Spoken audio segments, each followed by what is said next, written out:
Salut les amis, c'est Feng, bienvenue à tous dans cette nouvelle revue d'analyse hebdomadaire. Alors nous sommes le 22 décembre 2018, j'espère que vous passez un excellent week-end. Pendant que les fêtes se préparent, le marché continue de nous offrir d'excellentes opportunités. On va voir ensemble, on va décortiquer ensemble les belles opportunités qu'il y a eu sur le marché cette semaine. Et bien sûr en deuxième partie, pour ceux qui traitent la semaine prochaine, même pendant Noël, on va voir donc les projections avec les scénarios à forte probabilité.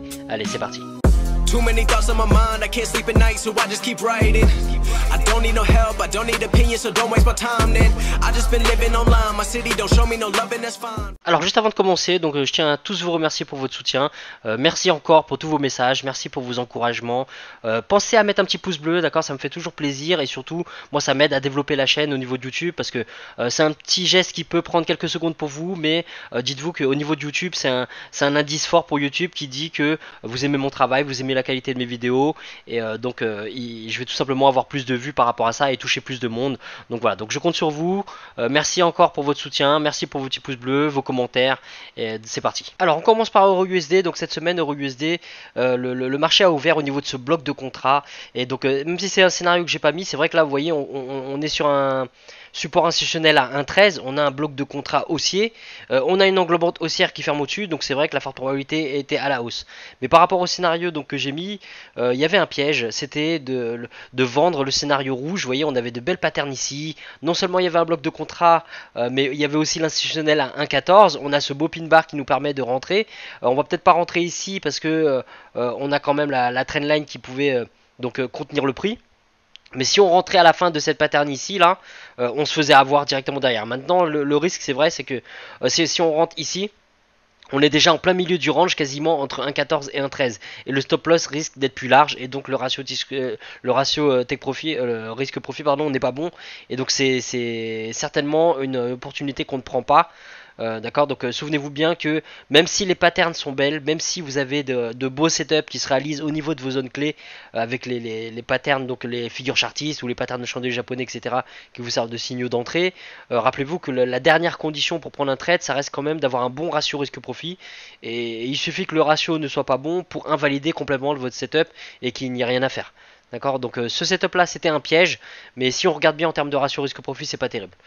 Pour vous montrer plus précisément, si on rentre écoutez, à 60, le stop loss on va pas le mettre juste derrière l'instit parce que c'est trop risqué. D'accord, ils viennent toujours piquer, hein, même si le prix va dans votre sens derrière, ils viennent souvent piquer et ils savent que tout le monde met ses stop loss à ce niveau là, donc il faut toujours le mettre un peu au-dessus, au-dessus de l'instit intraday. Moi j'aime bien mettre 20 pips au-dessus de l'instit, et donc vous voyez, si on rentre à 60, ça fait 40 pips jusqu'à l'instit et 20 pips encore au-dessus, ça fait un stop de 60 pips.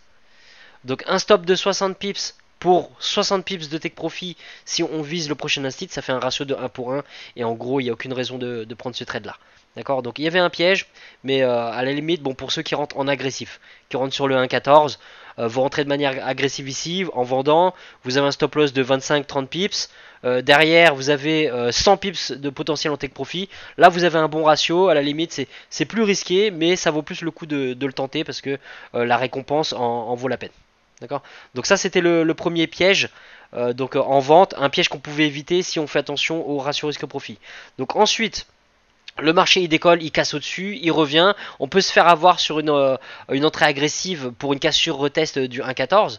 D'accord, parce que là le prix il casse bien, il ferme bien au-dessus, il revient et donc on peut rentrer de manière agressive ici, mais derrière on se fait sortir. Et moi je me suis fait sortir où je me suis fait sortir en fin de semaine par rapport à cette pattern là. Je me suis dit bon voilà, la résistance à 1,14 montre bien maintenant un rejet en tant que support, et donc quand le prix est redescendu, je suis rentré de manière agressive et boum, derrière je me suis fait sortir et j'ai fermé directement. D'accord, mais c'est vrai que sur EURUSD c'est un petit peu compliqué cette semaine. On avait des faux signaux d'entrée sur un rejet des 1,14, après une cassure retest des 1,14 mais qui va pas jusqu'à 1,15. Vous voyez, on a bien un rejet, ça va pas jusqu'à 1,15. Au lieu de ça se retourne. Donc voilà. Donc EURUSD un petit peu compliqué cette semaine. Alors GBP/USD, donc c'était vraiment, je pense, une des paires où il y avait les plus beaux setups cette semaine, les plus clairs en tout cas. Vous êtes pas mal à vous être régalé sur ces setups orange là, et même sur le setup bleu. Bravo à vous. Donc en gros, l'entrée elle était magnifique. On avait une cassure retest, vous voyez le setup orange, cassure retest de l'instit à 1,26. Et donc on voit bien qu'après la cassure, on a un retest et puis un super marteau. Donc moi je suis rentré à la fermeture de ce marteau à 1,26,15 et puis derrière, vous voyez, ça n'a pas loupé. Le prix il est allé tout de suite dans notre sens. Quand on rentre à 26,15, on a une marge de 85 pips jusqu'au prochain instit. Et on peut se permettre de mettre un stop loss d'une quarantaine de pips, d'accord. Donc vous voyez, en dessous, bien en dessous de la mèche du marteau et en dessous de l'instit pour protéger sa position. Donc GBP USD, ça payait directement. Donc moi j'ai laissé tourner et j'ai loupé la fermeture donc au niveau du 1,27 qui est ici. Le trade il est revenu à break-even, même légèrement négatif. J'ai fait confiance au setup, j'ai pas mis à break-even directement et donc j'ai maintenu mon stop loss et heureusement donc ici sur la deuxième hausse, bon moi j'ai pas loupé le coach, hein. Ce coup-ci j'ai bien fermé ma position ici. Donc voilà, il y avait vraiment 100 pips à prendre quasiment donc sur la hausse sur le scénario orange. Une deuxième fois ici, vous pouvez prendre un bloc de contrat, hein. La hausse qui a été faite ici, si vous dessinez un bloc de contrat, vous comprenez bien que là le prix il a été rejeté encore une fois par rapport au bloc de contrat qui est ici. D'accord, donc 100 pips à l'aller sur, sur le scénario orange. Au retour, on a donc un renversement par rapport au 1,27, donc là pas 100 pips mais quasiment 100 pips, hein. Vous voyez, entre les 1,27 et la chute donc ici, on est à combien? On est à 94 pips. D'accord, donc on est quasiment à 100 pips de chute également. Et surtout on avait deux opportunités. À l'achat, deux opportunités. Il était possible de rentrer ici par rapport au bloc de contrat. D'accord, donc ça faisait 100 pips ici, à peu près 90 pips là. Et sinon, dans l'autre sens, on avait donc 94 pips de chute à partir de l'instit. Et puis derrière, vous voyez, à partir du 1,27, juste avant la fermeture du marché, on avait encore à peu près 80 pips de chute.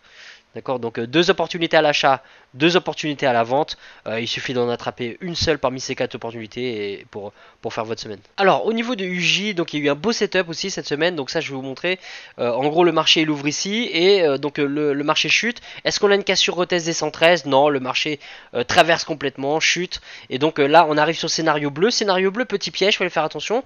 C'était possible de se faire avoir là-dessus parce qu'en termes de pattern, vous voyez, on a vraiment un genre d'evening star ici avec un marteau ici, rejet par rapport au bloc de contrat, par rapport au 112,50. Donc de manière agressive, c'était possible de rentrer ici, hein. C'était une bonne entrée. Surtout que derrière, on voit ce genre de marteau avec un rejet énorme, ce qui conforte notre prise de position. Après, bon, ce qui est pas trop rassurant, c'est vrai que c'est que quand vous voyez le prix fermé en dessous de l'instit et en plein dans le bloc de contrat, et puis continue de chuter, voilà, vous vous faites sortir à ce moment-là. D'accord, et là ça sert à rien de rentrer parce que même cette englobante derrière ferme en dessous du bloc de contrat. D'accord, donc au contraire, ce que vous pouvez faire à ce moment-là, vous pouvez dire que ce support-là va certainement agir en tant que résistance maintenant.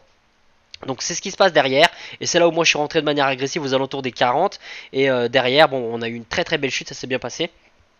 Donc on pouvait rentrer à la fermeture sinon de cette pattern-là, mais c'est vrai que là le gros risque c'était par rapport au 112. D'accord, vendre 9 pips au-dessus d'un instit. Un instit des 100 pips, ça reste quand même dangereux. Donc d'un point de vue price action, moi j'aime bien les entrées agressives parce que ça me permettait d'avoir un petit stop loss et un très gros ratio risque profit. Et d'ailleurs je suis sorti aux alentours des 111,15 à peu près, d'accord. Quand j'ai vu tous ces rejets là, j'ai préféré couper et vous voyez, bon, il y a rien à regretter, hein. De toute façon, même si ça avait chuté encore de 100 pips, j'aurais suivi mon plan et c'est le principal. Mais voilà, sur UJ, cassure, retest des 112,50, c'était magnifique, hein, on le voit très clairement, cassure, retest, le rejet et puis la chute derrière. Donc voilà, il y avait donc 150 pips à prendre entre les 111 et les 112,50 sur UJ cette semaine. Alors AUD-USD cette semaine, donc il y a eu vraiment un setup magnifique. Déjà cette chute d'AUD-USD, moi j'ai des étudiants qui ont attrapé le setup et qui le tiennent depuis la cassure retest des 0,73. Donc vraiment bravo à vous, c'est vraiment là la patience, c'est vraiment le cas où on voit que la patience paye, quoi. D'accord, donc tenir de 0,73 jusqu'à là 70, vous voyez ça a chuté jusqu'à 70 27, il y a quand même 270 pips. Quand c'est comme ça, c'est magnifique, c'est ce que j'appelle un home run. D'accord, c'est là où on voit que le swing vous paye sans avoir besoin de rester collé derrière l'écran. D'accord, donc ça c'est magnifique. Ceux qui l'ont tenu depuis le 0,73, bravo à vous. Sinon, le setup de la semaine, donc le marché ouvre ici. Et si vous regardez bien, le scénario rouge, bon bah il était vraiment très probable. Pourquoi? Parce que on a quand même une continuation de cette chute là. Depuis qu'on a le bas qui a été cassé ici, la forte probabilité c'est que ce bas là reteste maintenant en tant que résistance. D'accord, le support qui était ici et qui a été qu'on voit aussi ici ou ici, et ben il est retesté en tant que résistance. Et donc ceux qui ont suivi le scénario rouge, et ben vous êtes s'être régalé tout simplement. Il fallait être quand même patient parce que vous voyez, au moment où le prix il vient taper les 0,72, vous voyez bien qu'il s'en passe des heures parce que là, chaque bougie c'est 4 heures, 8 heures, 12 heures, 16 heures, 20 heures, 24 heures. Vous voyez, juste là on a une journée et là on a quasiment encore une deuxième journée avant que le prix chute. Donc c'est pour ça qu'en swing, il faut faire confiance à son setup et bien attendre, laisser le marché faire, laisser votre setup se dérouler, que ça valide ou invalide, d'accord. Il faut vraiment être patient. Donc le scénario rouge, en gros, rejet des 0,72, que vous rentriez de manière agressive sur le 0,72. Directement donc manière agressive ici parce que c'est une zone clé, d'accord. On rentre pas dans n'importe quelle hausse, mais la hausse elle se fait au niveau d'un instit qui correspond à un ancien support. Donc on pouvait rentrer de manière agressive au niveau des 0,72. Et par rapport aux 0,72, bah écoutez, il y a eu une chute il y a quand même eu une chute de 180 pips, 170 pips. D'accord. Maintenant, si vous rentrez de manière plus safe à la fermeture de cette englobante, vous rentrez au niveau des 100, donc 71, 80, 79, 80, et bah c'est toujours pareil, d'accord. Il y a juste 20 pips de moins. D'accord. Donc en gros, plutôt que de prendre 170, bah, vous prenez 150 pips. Mais une chose est sûre, c'est que je sais que certains d'entre vous ont fermé au niveau des 0,71. Il n'y a pas de regret à avoir, d'accord. Le prix il a continué de chuter derrière, mais vous êtes déjà régalé, vous avez respecté votre setup. Et donc voilà, de 0,72 à 0,71, il y avait 100 pips, c'est déjà très très bien et on peut faire sa semaine avec 100 pips. Hein. Donc bravo à ceux qui l'ont attrapé, bravo à ceux qui l'ont tenu depuis 0,73. Et derrière, bon bah écoutez, il y a un setup, le scénario vert. Ceux qui n'ont pas attrapé la chute ici, cassure, pas de retest, aucune raison de rentrer, cassure, retest, rejet. Il était possible de rentrer ici. D'accord. Et à l'heure où on parle, vous auriez déjà, par rapport au scénario vert, 50 pips de profit et le trade ne serait pas terminé. Il serait toujours en cours.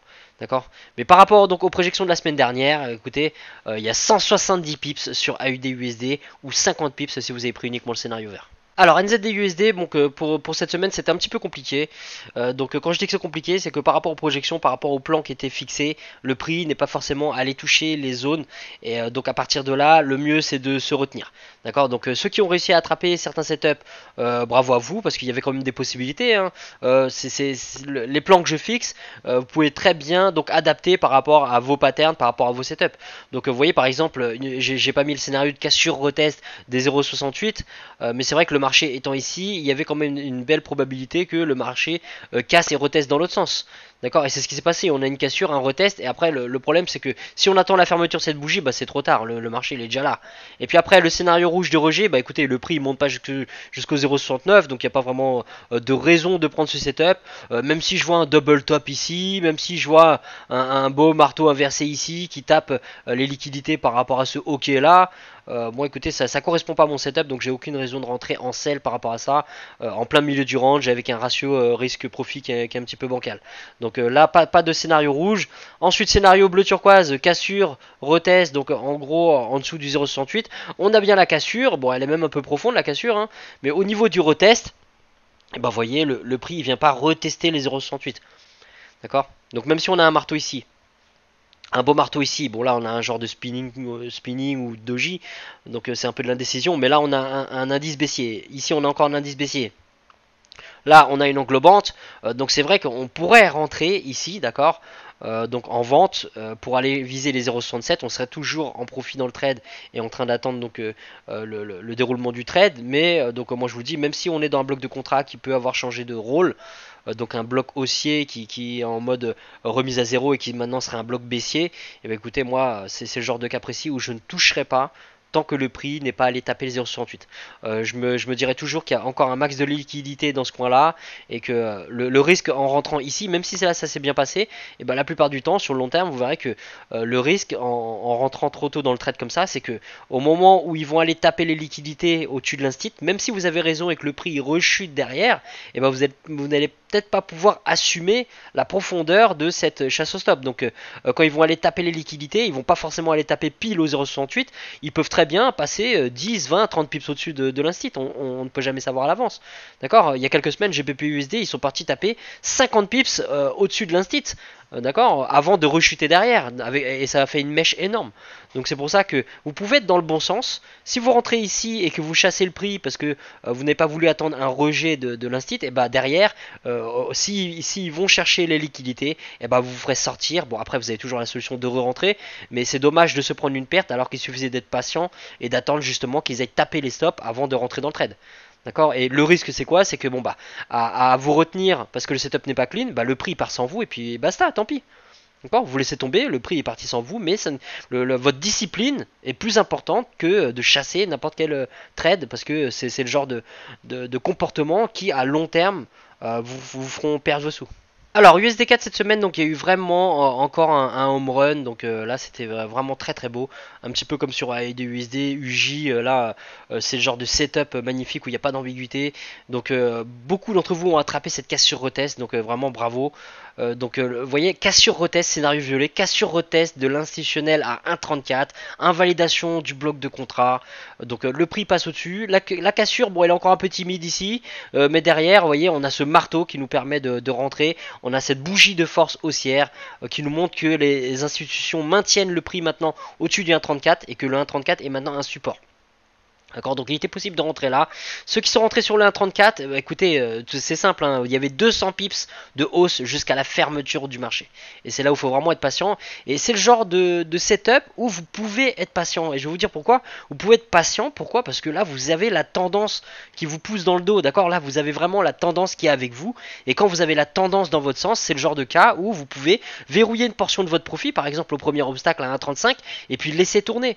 D'accord, donc quand vous êtes à contre-tendance, là, il vaut mieux être prudent, fermer votre position, encaisser ce que vous pouvez, assurer votre profit. Mais quand vous avez la tendance pour vous, et ben écoutez, c'est là où il faut vraiment être confiant, être patient. Et c'est dans ce genre de situation où votre patience, elle vous paye fortement. D'accord, donc même si vous n'êtes pas rentré au 1,34 de manière agressive, rentrez à la fermeture de cette bougie-là, on est à 34,15, bah écoutez, ça fait 185 pips sur USD4 de décollage. D'accord, donc 185 pips. Alors j'ai d'autres étudiants qui l'ont attrapé sur la cassure retest des 1,35. C'était possible de l'attraper là aussi. Regardez, cassure, retest, on a un marteau. On rentre là directement, 35,08. Et bah écoutez, il y a 90 pips derrière, 92 pips à la clé. D'accord, donc même si vous rentrez, que ce soit ici, donc à la fermeture du marteau ici, donc à 35,06, 35,07. Ou bien à la fermeture de ce marteau haussier là, d'accord, donc on peut rentrer à 35,29. Et bah dans tous les cas, vous avez vos 70 pips ici ou vos 90 pips ici. D'accord, mais la plus belle entrée, bah écoutez, c'était directement sur les 1,34, 185 pips de hausse. Le scénario bleu turquoise, alors il y avait un piège quand même. Alors un piège, oui et non, c'était un setup comme un autre, d'accord, on est sur un niveau institutionnel à 1,35, on cherche le rejet, on rentre de manière agressive, parce que si on attend ce genre de bougie, regardez, on est déjà à la moitié du range, on n'a pas envie de vendre par rapport au 1,35 institutionnel, à la moitié du range. D'accord, donc on peut rentrer de manière agressive. Je sais que certains d'entre vous l'ont fait aussi. Et donc, si vous rentrez de manière agressive ici, et ben à un moment donné, le prix, alors vous voyez ici, il n'est pas allé, mais on va dire que vous l'avez vendu dans ces eaux-là. Le prix, il est allé quand même jusqu'à 34,40. Donc, il y avait 60 pips de chute. Donc, c'est simple, hein, 60 pips de chute. Soit vous avez verrouillé une partie, dans le meilleur des cas, vous avez verrouillé une portion de votre trade. Soit vous êtes toujours, vous l'avez maintenu et vous êtes fait sortir à break-even. D'accord, 60 pips de profit, c'est une bonne raison de se mettre à break-even. Hein, à défaut de verrouiller une portion de votre trade, mettez-vous à break-even. D'accord, et puis bon, c'est un risque à prendre, c'était à contre-tendance, donc c'est une raison de plus justement pour être prudent. D'accord, donc voilà, donc USD4 pour cette semaine, 185 pips de hausse sur le scénario violet. Alors USD-CHF, c'est un petit peu compliqué cette semaine, donc le marché il ouvre ici, et donc le premier setup c'était tout simplement un rejet donc de l'instit à 0,99. Donc moi j'ai pris de manière agressive le rejet, et derrière je me suis fait sortir directement à break-even, je l'ai protégé très vite, et je me suis fait sortir, et j'ai loupé cette hausse, alors que bon bah finalement il y avait combien? Il y avait une cinquantaine de pips. D'accord, donc pas énorme. Derrière, je me serais fait certainement sortir dans tous les cas à break-even parce que moi je vise forcément l'instit qui est là. D'accord, donc voilà, ceux qui ont pris l'achat en agressif ici, j'espère pour vous que vous avez pu verrouiller une partie de votre profit parce que bon bah derrière le trade il se retourne et vous fait sortir à break-even. Vous pouvez même prendre une petite perte hein, si vous n'avez pas mis à break-even, vous prenez votre perte là-dessus. Sinon, scénario rouge, cassure, retest des 0,99. Donc là, je sais que certains l'ont attrapé. Oui, il fallait être très très vif là par contre. Hein. Et je sais qu'il y a un de mes élèves particulièrement, il a bien fait de verrouiller verrouillé en chemin parce que vous voyez le prix il a vraiment rebondi brutalement. Mais cassure retest des 0,99 avec une mèche énorme comme ça, là on a un indice très très fort de vente. Donc le risque c'était quoi? C'était qu'on était toujours dans ce bloc de contrat haussier. Et vous voyez ça a pas loupé, hein. Ils sont partis taper les liquidités qu'il y avait en dessous de ce bas là et puis derrière ça a décollé. Donc ceux qui ont pris le scénario de cassure retest des 0,99, donc vous voyez il y avait quand même à peu près 60 pips, un peu plus de 60 pips à prendre. Donc voilà, c'est soit vous avez verrouillé une partie, soit vous êtes fait sortir à break-even, ou soit vous avez pris votre petite perte. Mais dans les deux cas, scénario violet, scénario rouge, il y avait quand même de quoi verrouiller une portion de votre trade et vous faire sortir à break-even derrière. Alors pour le DAX cette semaine, donc on a bien le rejet, scénario violet. D'accord, mais bon, c'était quand même très calme. D'accord, le marché est ouvert ici. Vous voyez, on cherchait un rejet ou une cassure retest des 10 750 points. Donc l'indice est toujours resté au-dessus des 10 750. Et derrière, vous voyez, il a rebondi à peu près jusqu'aux 10 840. D'accord, donc il y a eu plusieurs rebonds. Vous voyez, on a une sorte de consolidation. Un rebond d'à peu près 90 points sur le DAX à prendre cette semaine. Donc quel que soit le rebond, il y avait en gros 90 points de rebond par rapport aux 10 750. Alors sur le Dow Jones, il y avait vraiment de quoi faire cette semaine, c'était magnifique. Donc cassure retest des 24 000 et c'est exactement ce qui s'est passé. Vous voyez, on a eu une belle cassure.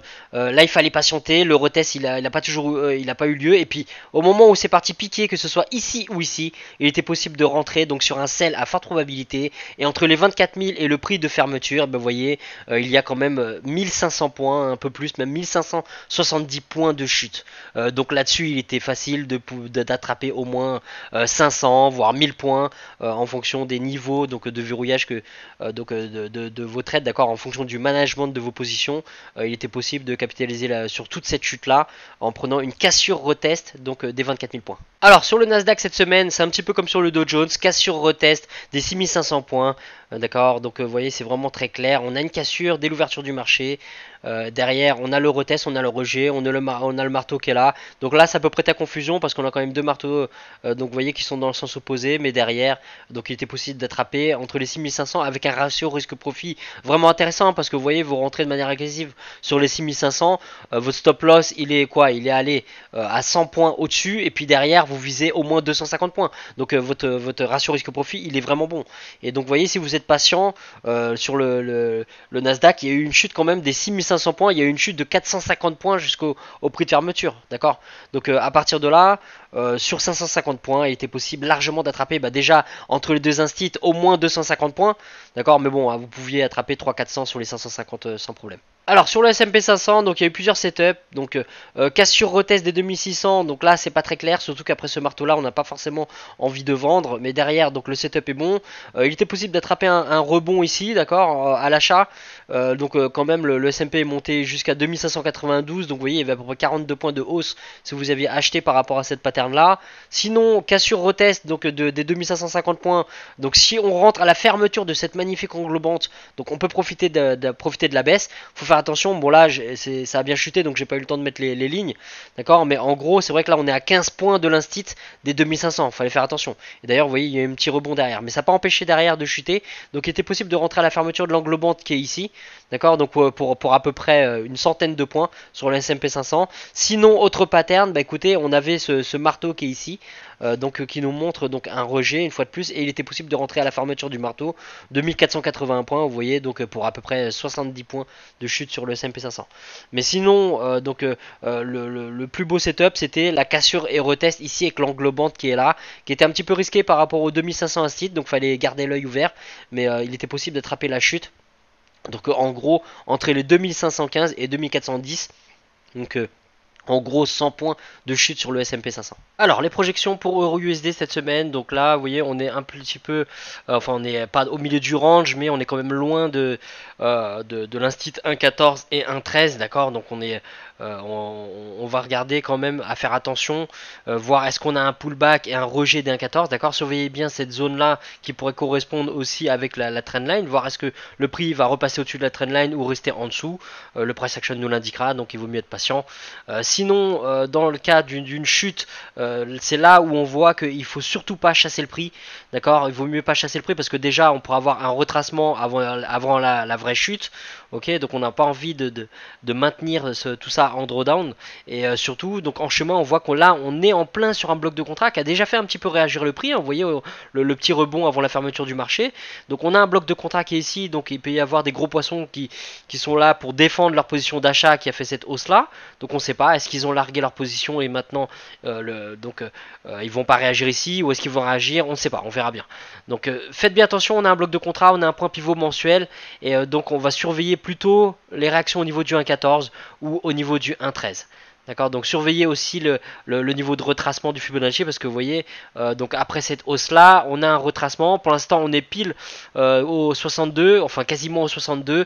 Derrière, ça pourrait redescendre de 70, 79. Ce sont des niveaux de retracement qui sont assez importants et qui pourraient faire redécoller le prix derrière. D'accord, donc méfiez-vous, surveillez bien les 1.14, les 1.13, méfiez-vous de ce point pivot mensuel et surveillez vos niveaux de retracement Fibonacci. Alors GBP/USD pour cette semaine, donc il y a eu cette consolidation là qui nous a pas mal régalé cette semaine, donc entre les 1.27 et les 1.26, donc on va voir, d'accord, on va voir, surveillez bien pour avoir des scénarios de consolidation toujours sur les mêmes zones clés, aux alentours du 1.26 et du 1.27, d'accord, surtout que le 1.26 il est appuyé par ce point pivot, donc qui protège encore plus la zone, donc si le prix casse et reteste, ça sera vraiment un indice fort pour le vendre pardon, au niveau du 1.26, mais sinon donc on pourrait très bien avoir un rejet de scénario rouge, sinon un rejet dans l'autre sens, scénario bleu, et en cas de cassure retest scénario orange des 1.27, méfiez-vous de ce bloc de contrat, d'accord. Là on arrive dans une zone très compliquée où on a le 1.2750, donc support institutionnel des 250 pips, d'accord, résistance institutionnelle, et on a le bloc de contrat qui est en chemin, donc le scénario orange, méfiez-vous, d'accord, faites très attention,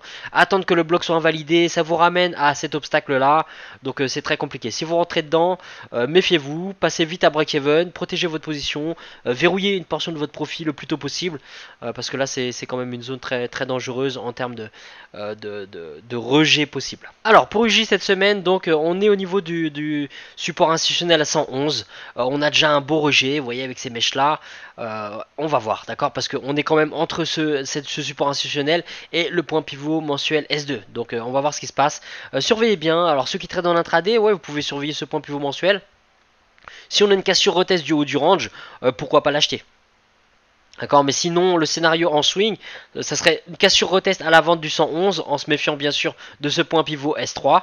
D'accord, et sinon le scénario de consolidation, toujours rejet des 111 ou rejet des 112, et puis bien sûr cassure retest des 112 pour un décollage du J, mais à ce moment là il faudra faire très attention, justement comme dans GBP/USD on arrive sur une zone compliquée, vous voyez bien que là on a non seulement un bloc de contrat baissier, on a un point pivot mensuel, on a un instit des 250 pips, là ça devient très très compliqué, d'accord, surtout que quand on prend un niveau de retracement de ce swing là jusqu'à ici, vous voyez très bien que là on arrive aussi au niveau du scénario violet sur des niveaux de retracement qui pourraient vous renverser le prix, donc il faut faire très attention.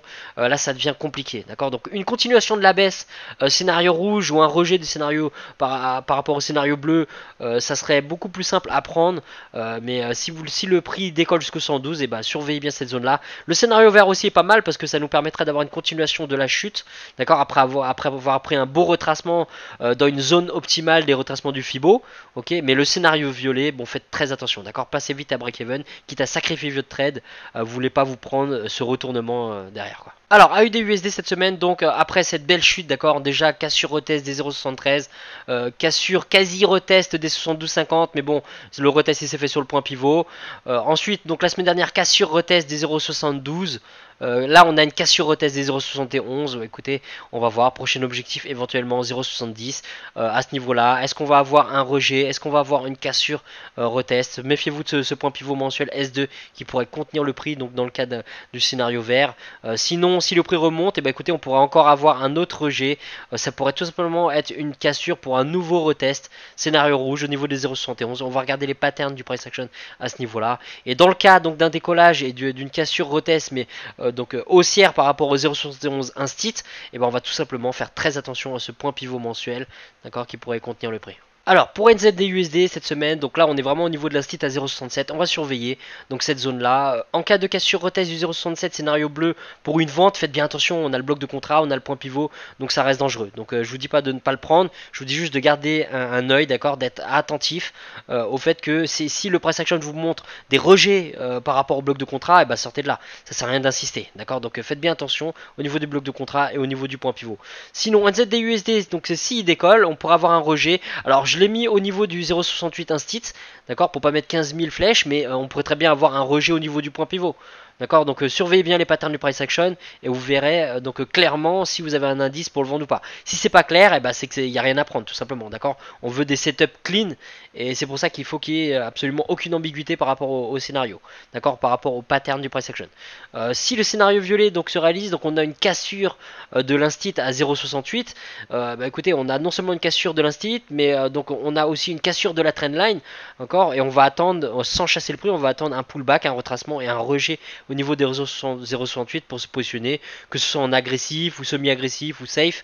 On va attendre donc dans cette zone là un rejet à la hausse, d'accord. On veut voir cette résistance à 0,68 agir en tant que support avant de se positionner donc avec de fortes probabilités en visant les 0,69 institutionnels. Alors USD-CAD, on est toujours dans cette tendance haussière, d'accord, par rapport au canal. Bon, on a cassé le haut du canal, le momentum est vraiment fort, donc maintenant on a plusieurs solutions. On va voir est-ce que là après donc ce mouvement surétendu du prix, est-ce qu'on va pas avoir un beau retracement derrière, est-ce qu'on va avoir une continuation, on verra bien, d'accord. En tout cas, ce qui est sûr, c'est qu'on est au niveau d'un institutionnel à 1,36. On va surveiller les patterns du price action à ce niveau là, tout peut arriver. Alors bien sûr, je préférerais voir par exemple un retracement, le scénario vert, voir le prix retracer un petit peu après avoir eu donc un prix aussi étendu. On veut voir un retracement, d'accord, pour une continuation de la tendance avec un rejet au niveau des 1,35. Donc ça serait plus en harmonie, on va dire, avec la tendance. Maintenant tout est possible, on n'anticipe rien, d'accord, on laisse nos opinions de côté.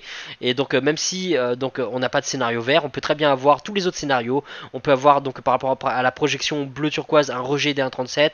On peut avoir une cassure retest donc le scénario violet du 1,36 pour une continuation de la hausse, d'accord. Si le momentum peut continuer d'être fort comme ça, le prix pourrait très bien continuer de décoller. Ou bien alors à ce moment là on aurait un rejet des 1,36.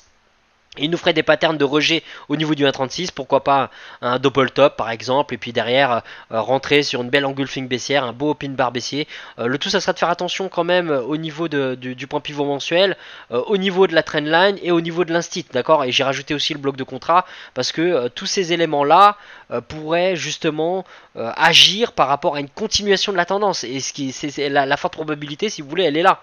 Donc faites bien attention à donc ces zones clés, parce que ces zones clés pourraient agir fortement au niveau du prix, d'accord. Donc capitaliser sur un retracement, pourquoi pas, mais vous savez très bien que sur un retracement il faut jamais être gourmand parce qu'on sait jamais à quel moment, donc à quel point le retracement va être profond.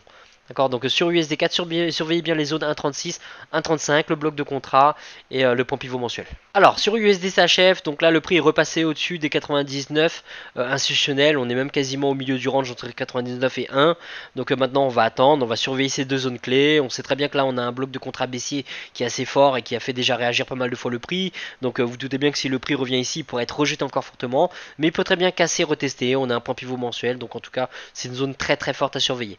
Dans l'autre sens, on pourra avoir un retracement pour une continuation de la hausse, scénario violet, et puis dans le cas d'un scénario de cassure retest pour une chute pour vendre par rapport au 0,99 institutionnel, surveillez bien le point pivot mensuel, d'accord, il est quand même assez proche donc ça peut être dangereux, et puis surtout il y a un bloc de contrat, donc c'est pas forcément judicieux de rentrer en vente ici, sachant qu'on a un bloc de contrat qui a fait décoller le prix et un point pivot mensuel. Donc méfiez-vous de cette zone là, scénario rouge.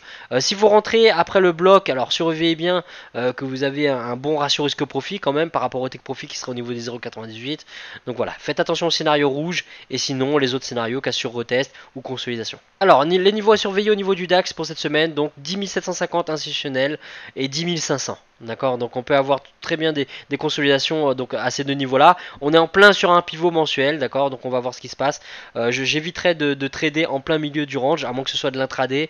En swing, j'attendrai que le DAX aille au niveau des 10 750 pour voir si on a un rejet ou une cassure retest, ou bien s'il redescend au niveau des 10 500, voire des belles patterns du price action pour agir. Alors au niveau du Dow Jones, donc là on est juste en dessous de l'instit des 22 500 points et on est en plein sur un point pivot, d'accord. Donc on va surveiller, on va faire attention donc à ce niveau là, au niveau des 22 500 points, voir la réaction. Est-ce qu'on va avoir un retracement pour une continuation de la chute? Est-ce qu'on va avoir une cassure retest pour donc un retracement par rapport à cette chute là, donc un décollage? Donc on va surveiller les patterns du price action. Surveillez bien sûr les 22 250 points. Donc si le Dow Jones continue de chuter, donc on pourra avoir soit un rejet, un renversement à ce niveau là, ou une cassure retest. Alors au niveau du Nasdaq, donc les zones à surveiller sont donc les 6250 points institutionnels et les 6000 points, d'accord. Donc là on est vraiment plus proche des 6000 points, on va voir. C'est un fort niveau institutionnel, donc il pourrait y avoir un beau rejet. Faites attention au point pivot mensuel qui est là, mais sinon bon, surveillez tout simplement ces deux zones là, 6000 et 6250 points. Alors au niveau du S&P 500 pour cette semaine, donc on est entre les 2400 et 2450 points. Donc on va surveiller tout simplement ces niveaux là. Vous voyez que d'un côté ou de l'autre, que ce soit le scénario bleu de cassure retest ou le scénario vert de cassure retest, vous allez faire attention aux points pivots mensuels, d'accord, qui peuvent être de fortes zones de support et de résistance. Et sinon scénario de consolidation, rejet de 2400 ou rejet de 2450 points. Ouais les amis, c'est la fin de cette revue, merci à tous d'avoir suivi jusque là. Donc pour cette semaine, je vous souhaite de bonnes fêtes, d'accord, passez de bonnes fêtes, profitez bien, n'hésitez pas à prendre un break, faire une pause, ça fait toujours du bien aussi en matière de trading, de rester un petit peu à l'écart. Sinon pour ceux qui décident de trader cette semaine, écoutez, des opportunités il y en aura toujours. C'est vrai qu'il y a quand même un petit peu moins de volatilité pendant cette période de fête, mais il y a quand même des opportunités, donc je vous souhaite à tous de bonnes fêtes et de bons trades donc pour cette semaine. Allez, à bientôt.